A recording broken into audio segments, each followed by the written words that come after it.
Você sabia que aquele x-tudão que você come de madrugada lá na praça, ele pode te prejudicar nos estudos? E que dormir, essa dádiva divina, pode te ajudar a ter um melhor rendimento na escola?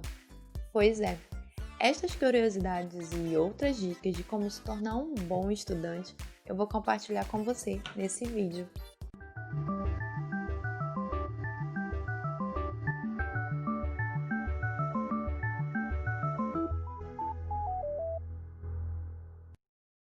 Olá, eu sou a Sonise, professora de informática do IFAM, e eu já quero começar esse vídeo te fazendo uma pergunta. Você gosta de estudar? Eu vou ser sincera, eu acho estudar muito chato. Vamos combinar, você ficar sentado sendo bombardeado com um monte de assunto não é fácil. E se você for aluno do ensino médio integrado então, olha, você que lute. Porque você pode ter até 16 disciplinas. Sim, 16 disciplinas para cuidar durante a semana. Então, você fica em média aí, sentado 8 horas, sendo bombardeado com um monte de conteúdo. Mas esse vídeo aqui é para compartilhar com vocês algumas dicas que podem te ajudar nesse processo aí de ensino-aprendizagem. Melhorar o seu rendimento, te tornando uma pessoa mais organizada e principalmente fazendo você dar conta desse monte de conteúdo aí que eu sei que você tem para estudar.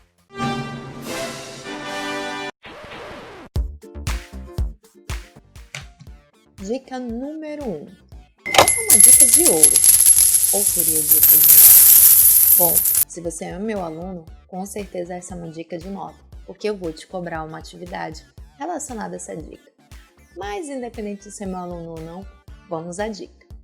Seja organizado.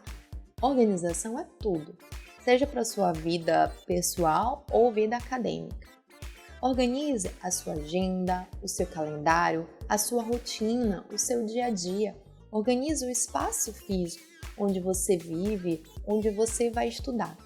Quando você se torna uma pessoa organizada, quando você organiza as suas coisas, você automaticamente diminui a carga do seu cérebro, porque ele passa a deixar de se preocupar em memorizar informações que você poderia, por exemplo, poupar o seu cérebro apenas anotando numa agenda.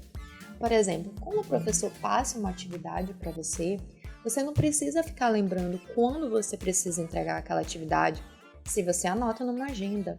E consulta, a sua agenda, que não adianta nada anotar e deixar lá. Então, quando você anota numa agenda, você diminui a carga do seu cérebro de ter que memorizar qual é o dia daquela entrega daquele trabalho.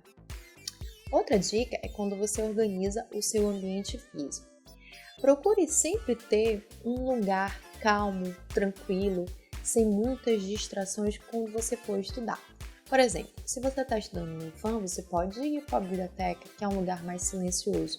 Porque estudar ali no corredor onde todo mundo passa não vai dar muito certo. Se você está estudando na sua casa, procure um lugar que seja confortável, para que você possa ficar sentado em uma cadeira. Porque não vale a sua cama não, tá? A sua cama vai te estimular a querer dormir. Então se mantenha um pouco distante dela. Vá para um lugar em que não tenha um fluxo de pessoas passando, em que você tenha um mínimo de coisas que possam te distrair, sabe? Quando você for sentar, por exemplo, numa mesa, tire o máximo de informações que tenha nessa mesa para você não ficar se distraindo. Porque, vamos combinar, o nosso cérebro, ele gosta de fugir dos estudos. Ele não é só você não, olha só, o seu cérebro também gosta de fugir dos estudos. Então, entre ler um livro ou prestar atenção em alguma coisa que tem na sua mesa, o seu cérebro vai tender a prestar atenção no que tem na mesa. Quando você tem muita informação, o seu cérebro ele fica meio perdido. Por isso é interessante você diminuir essas distrações e focar em apenas naquilo que é necessário. Se você vai estudar, por exemplo, história, não tem por que ter o livro ali de, por exemplo, inglês na mesa. Foca em ter só o material que você vai estudar naquele dia para aquele conteúdo. Uma outra maneira de a gente ajudar o nosso cérebro a não ficar sobrecarregado com informações, digamos, desnecessárias, é a gente adotando uma agenda. Um caderninho de anotações, eu particularmente prefiro um caderninho de anotações, onde você pode anotar nele todas as suas tarefas que você tem que fazer ao longo da semana. Na verdade, isso fica muito opcional. Você pode fazer um caderninho para anotar as suas atividades da semana, as suas atividades mensais, as suas atividades diárias. Isso fica a seu critério. Mas é importante que você tenha algo físico que você possa fazer anotação. Em conjunto com esse seu caderninho, é importante que você tenha um calendário para você organizar as datas. Então, a minha dica é, toda semana, você faça a sua lista de afazeres. Coloca o que você tem que estudar e o que você tem que entregar naquela semana de trabalho, de atividade, de exercício. Quais são as avaliações que você vai ter que fazer, qual o tempo que você vai se dedicar. Coloque sempre as datas. Isso vai te ajudar a ser mais organizado e o seu cérebro não vai precisar ficar memorizando qual o dia que ele vai ter que realizar a entrega, porque simplesmente você vai ter anotado e vai ali olhar e simplesmente vai já saber que dia você vai, por exemplo, fazer uma prova. Uma técnica que podemos utilizar para nos auxiliar nessa organização de atividades e tarefas que devemos realizar é chamada de Kanban. Kanban é um método de organização de projetos de modo visual. A ideia é você trabalhar com cartões para que você possa visualmente organizar todas as atividades que você precisa realizar. O Kanban original ele se divide em 3 colunas: fazer, fazendo e feito. Mas você pode adaptar para a sua realidade. Eu particularmente tenho o meu Kanban somente com 2 colunas: a fazer e a fazendo, porque eu não preciso ter o controle de quais as atividades eu já fiz. Então, quando eu concluo uma atividade, eu simplesmente pego aquele post-it e jogo no lixo. Na verdade, isso me dá um prazer que você nem imagina, né? Tipo, me livrei de mais uma atividade. Então, eu não uso a coluna feito, mas você pode utilizar, você adapta aí a sua realidade, é o que funciona melhor com você.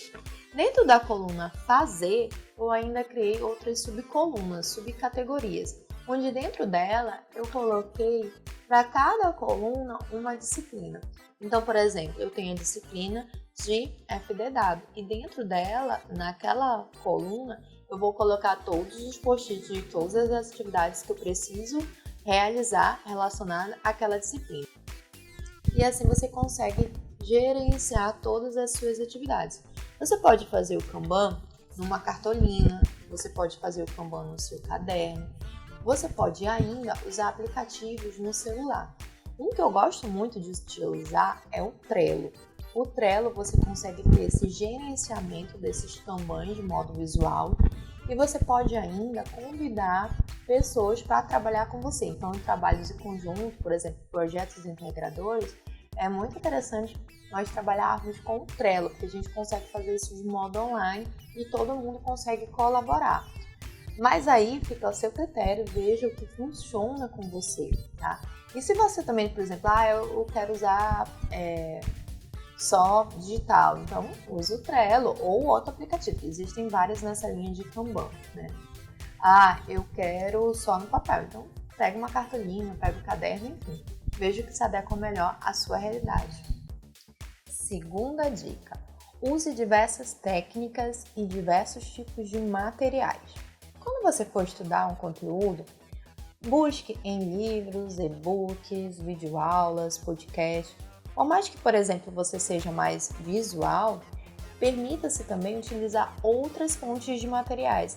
A ideia é você explorar todos os seus sentidos. E quando você estiver estudando, faça um estudo ativo. Ou seja, por mais que você esteja lendo um livro, faça anotações, anote os tópicos dos conteúdos mais importantes. Anote aquelas palavras que você ficou com dúvida. Ou então pare e vá pesquisar no dicionário ou no Google o significado daquela palavra que você não compreendeu. Faça as anotações à mão, porque é cientificamente comprovado que quando escrevemos à mão, parte daquele conteúdo é retido na nossa memória. Sem contar que quando nós grifamos e escrevemos, a gente consegue prestar mais atenção no conteúdo. Então, independente do tipo de recurso que você esteja utilizando, é interessante que você seja ativo quando estiver absorvendo esse conteúdo.